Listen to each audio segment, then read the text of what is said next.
Muy buenas tardes, Bernabé Berrocal, escritor costarricense, autor de varios libros, y hoy vamos a tener un conversatorio con respecto al cuento que lo has cultivado de manera muy bien, Bernabé. Buenas tardes. Buenas tardes, Faustino, bueno, agradecerle el espacio, la oportunidad para conversar de literatura, agradecer a Editorial Besania Gracias, gracias. y, y bueno, sí, como vos decís, bueno, he escrito cuento, dos libros de cuentos, Hombre Hormiga y uno que recientemente acaba de salir publicado que se llama La mujer que vendría lunes. Tengo por ahí una novela también, Archosaurio, pero el cuento es un género que siempre me ha interesado mucho, ¿verdad? ¿Cómo ves eh, específicamente el cuento en Costa Rica? Bueno, lo veo muy bien, lo veo muy sólido. Me parece que en Costa Rica hay en este momento muy buenos narradores. Y bueno, y uno lo ve, ¿verdad? La calidad de los libros que se publican. Yo sinceramente creo que sí, los últimos, sí, vemos los últimos premios nacionales. Y bueno, y los que no han ganado premios, pero son libros que denotan una buena cantidad de narradores. Y me parece que está bastante sólido. Hay buenos cuentistas en el país. Claro, Bernabé, ¿y cómo ves cuál es tu mayor influencia o ha sido tu influencia o lo que más has leído en literatura nacional? En literatura nacional podría decir muchos nombres, ¿verdad? Aquí tenemos cuentistas maravillosos.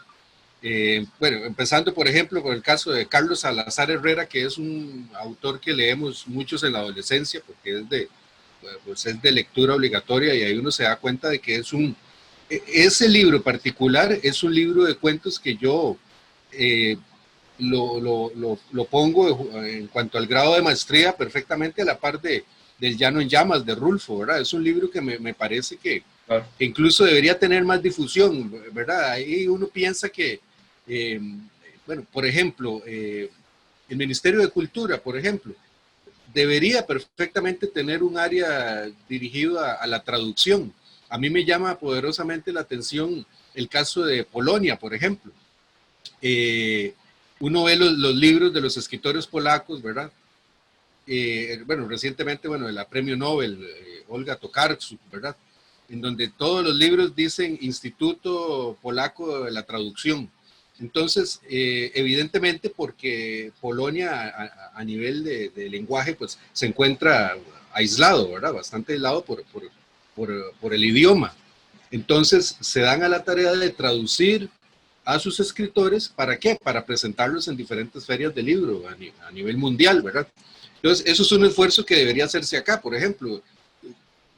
Pienso que un libro como Cuentos de Angustias y Paisajes, por ejemplo, es un libro que debería estar más traducido y más difundido a nivel mundial porque realmente alcanza un grado de maestría pues, importante, ¿verdad? Y a nivel local podría mencionar, por ejemplo, el caso de Gerardo César Hurtado, cuya prosa siempre he considerado que pienso que es una prosa exquisita, única. ¿Por qué? Porque todas las figuras retóricas que él incorpora, la manera en que eh, condensa las atmósferas, los olores, los sonidos, ¿verdad? Me parece, sobre todo cuando trata del tema del Caribe, por ejemplo, ¿verdad? Me parece un escritor que me ha influenciado mucho, eh, escritor costarricense, pero reitero que pienso que ha habido y hay muy buenos escritores costarricenses. muy bien. Bernabé, la extensión del cuento puede ser una página, puede ser 5, puede ser 10. Pero en este último libro tuyo te extendiste a 30 páginas aproximadamente. Eh, ¿qué relación encontrás en la extensión?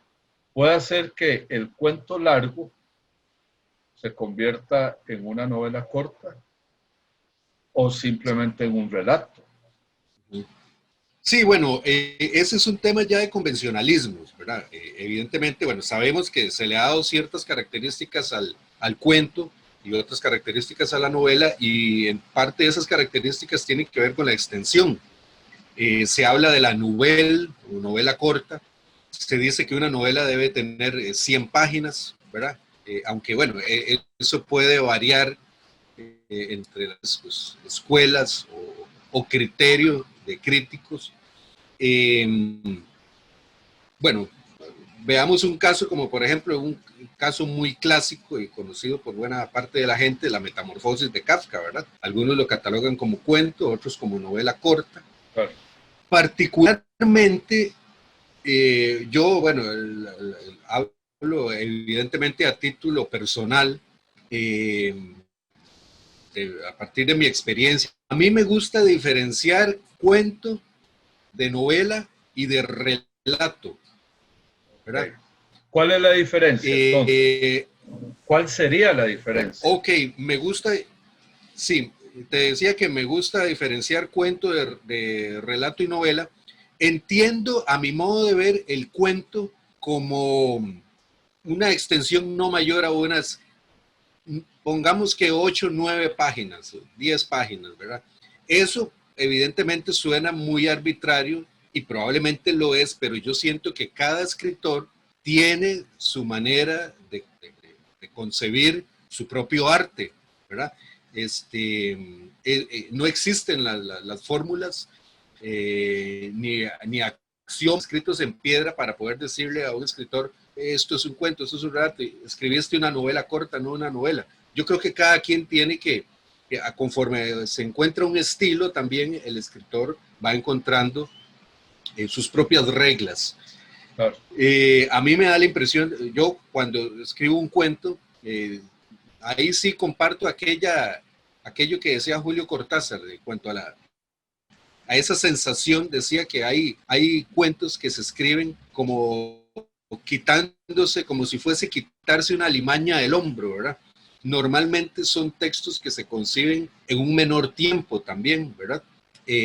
Tratándose de cuentos breves, y en donde ahí sí podemos enfocarnos en en un argumento, en una línea argumental en donde hay muy poquitos personajes, ¿verdad? Entonces debería generar el cuento siempre esa sensación de contundencia, ¿verdad? Pero es una contundencia que se promete desde las primeras líneas, ¿verdad? Tiene que ir en un ritmo trepidante en donde ese final tiene que irse asomando a cada línea conforme avanza. La novela evidentemente es un género más distendido, ¿verdad? Es más distendido y entonces se permite pues la digresión, ¿verdad? Podemos encontrar más historias paralelas, ¿verdad? Y se puede decantar evidentemente el argumento por otras líneas, ¿verdad? Argumentativas, y eso lo permite hacer la novela, ¿verdad? Entonces yo creo que ese asomo de contundencia puede esperar. Ahora bien, yo llamo relato, este último libro, La mujer que vendría el lunes, ahí construir relatos que son de más o menos entre 30 a 40 páginas, ¿verdad? Algunos podrían decir que son novelas cortas, yo no lo veo así, ¿verdad? Yo sí me permito en estos relatos la digresión. Yo no veo la digresión como algo peyorativo, ¿verdad? Porque eso precisamente fueron estipulaciones de la academia en algún momento, ¿verdad? Pero la literatura, conforme las generaciones avanzan, va dictando sus propias reglas, ¿verdad? Pero claro, es el escritor, claro. Cada escritor es el que tiene que ir cuestionándoselo en su trabajo e ir dictándose sus reglas. Así es. A mí me gusta la digresión, encontrando un relato de una extensión media, hablo de unos 30, 40 páginas, un término medio que me permita ir contando otras historias adyacentes, ¿verdad? De la historia principal, pero que la permitan ir resolviendo y enriqueciendo. Por ende, no me estaría saliendo ahí de en la problemática, ¿verdad? O el conflicto de los personajes principales, pero yo creo que es interesante un tipo de relato extenso a la manera como lo cultivaba Tolstoy, por ejemplo, o incluso Fitzgerald, ¿verdad? Que eran relatos largos y se permitía rememorar, ¿verdad? Evidentemente, rememorar, digamos, sobre otras historias complementarias que se están suscitando al mismo tiempo de la vida de los personajes principales. Pero yo creo que el relato me gusta, me siento cómodo con una forma de relato más extensa porque me permite hilvanar otras historias, ¿verdad? Pero eso es como, diría que un punto medio entre el cuento tal y como se conoce clásicamente, corto y conciso, y la novela. En el caso de Bernabé, muy puntualmente, que has escrito cuento y novela y ahora relato, digámoslo así, ¿con cuál te quedas? Ya sé que tenés que vas a ir marcando tu paso, pero ¿qué tenemos el Bernabé futuro? Novela, cuento, relato. Bueno, No, yo me... Sí, porque el me relato, perdón, el relato y el cuento están calificados de igual manera, nada más que el relato es más extenso. Adelante. Bueno, me siento muy, en este momento me siento muy cómodo con este relato, ¿verdad? Con el tipo de relato extenso.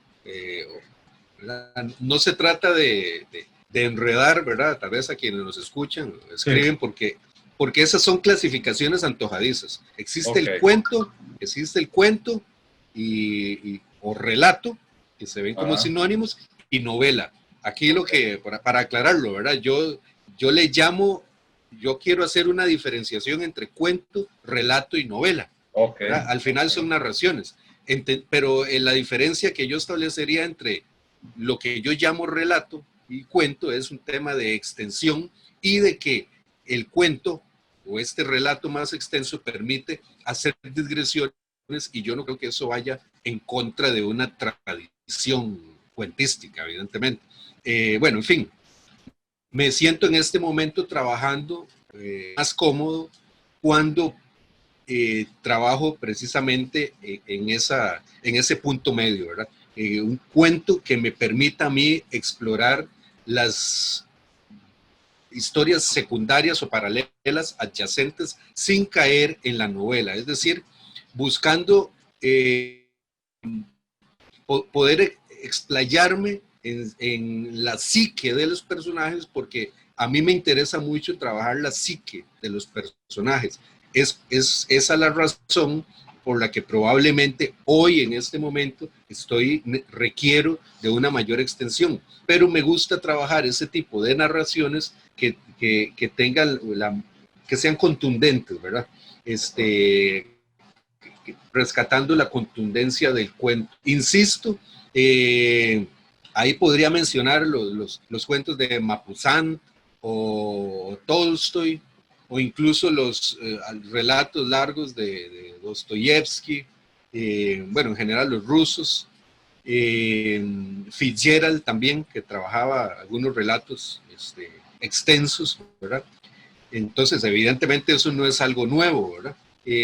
No me preocupa si alguien dice es que son novelas cortas, es que no son cuentos, son novelas cortas. Eso ya me es indiferente. Insisto en que creo que el escritor tiene que ir dictando sus propias reglas a medida que encuentra un estilo, ¿verdad? Claro. Ahora bien, el tema tuyo es social, es político.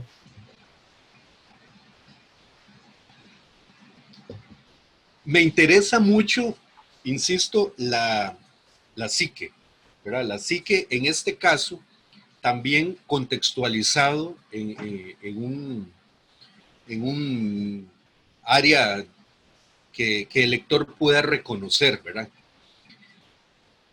Me Por- interesa algo que de hecho, ahora que conversamos de Gerardo César Hurtado, me decía un día la psiquetica, me quedó grabado eso, la psiquetica. Decía William Faulkner que un escritor, si pretende ser universal y escribir de la universalidad, debe conocer bien al menos un lugar en el mundo, como por ejemplo Mississippi, decía Faulkner, ¿verdad? Que era el lugar que él conocía bien y en donde, ¿verdad? Por estos lares se desarrolla gran parte de su obra. Yo puedo dar testimonio de las psiques que me rodean, que conviven conmigo en este espacio, eh, esto llamado Costa Rica. Por ende, mis personajes se desarrollan entre Alajuela, San José, el Pacífico Central, y no solo ticos, pues ahí hay gringos, ¿verdad? Hay alemanes, migrantes, nicaragüenses, etcétera. Pero a fin de cuentas se desarrollan en un contexto, coinciden en el tiempo y el espacio reconocibles, ¿verdad? Entonces, la temática, insisto, me parece que es, bueno, procuro que sean temas universales, ¿verdad? Como las relaciones familiares, las relaciones amorosas de pareja, la convivencia del individuo con el sistema en que le tocó vivir, ¿verdad? Por ejemplo, en Costa Rica. Y evidentemente ahí tenemos que empezar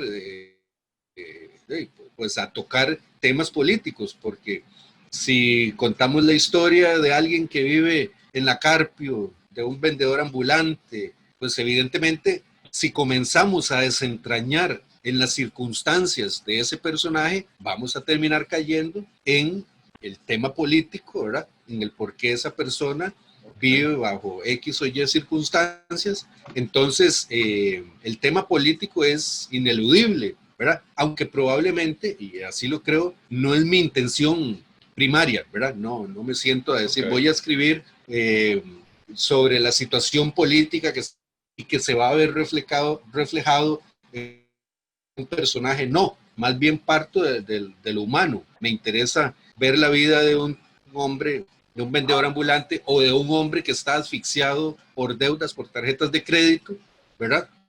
Y las relaciones, el momento que está pasando, y a partir de ahí, pues evidentemente comienza a asomar la parte socioeconómica, ¿verdad? De el lugar en donde viven, se desarrollan los personajes, ¿verdad? Que en este caso es Costa Rica, ¿verdad? Aparte de Faulkner y de los rusos que nos has hablado, que ya son clásicos, los escritores contemporáneos, ¿qué es lo que más te gusta de los cuentistas? De esos cuentistas, no sé, europeos o suramericanos o mexicanos. ¿Cuál es, cuál podría ser una guía para nuestros oyentes que estén interesados en la lectura y en desarrollar el oficio del escritor? Bueno, en términos de proponer una guía para lectores o oyentes que están comenzando a escribir, siempre me parece que lo más recomendable es proponer los clásicos, ¿verdad? Es que en los clásicos se resume una tradición literaria, eh, y es donde podemos ir desglosando todo, ¿verdad? Lo que está detrás de la construcción del cuento, ¿verdad? Que es un género tan rico. Pues, bueno, recientemente, de hecho, acabo de leer, por ejemplo, a Lucía Berling, que se me viene a la cabeza, ¿verdad? Porque recientemente lo estuve leyendo. Bueno, Lucía Berling, por ejemplo, una escritora fantástica estadounidense, bueno, prácticamente pasó desapercibida hasta que su obra, un compendio de sus mejores cuentos fueron publicados hace unos 3 años aproximadamente. Yo creo que ahí se resume una tradición cuentística, ahí vemos a lo mejor de un Hemingway, por ejemplo, y vemos incluso a lo mejor de un Faulkner, ¿verdad? Carver, están presentes ahí, ¿verdad? La mejor tradición cuentística estadounidense se ve ahí, por ejemplo, en esos cuentos de Lucía Berlin, que además parten de la cotidianidad, ¿verdad? Ella nos escribe, ella no tuvo esa vida épica, por ejemplo, de Hemingway, que era cazador, etcétera, y que viajaba alrededor del mundo. Es la vida de una mujer de clase media, bueno, que durante la niñez tuvo una vida pues, opulenta y luego pues, tuvo hijos, y se divorció y sacar adelante a 3 hijos y ejercer en múltiples oficios.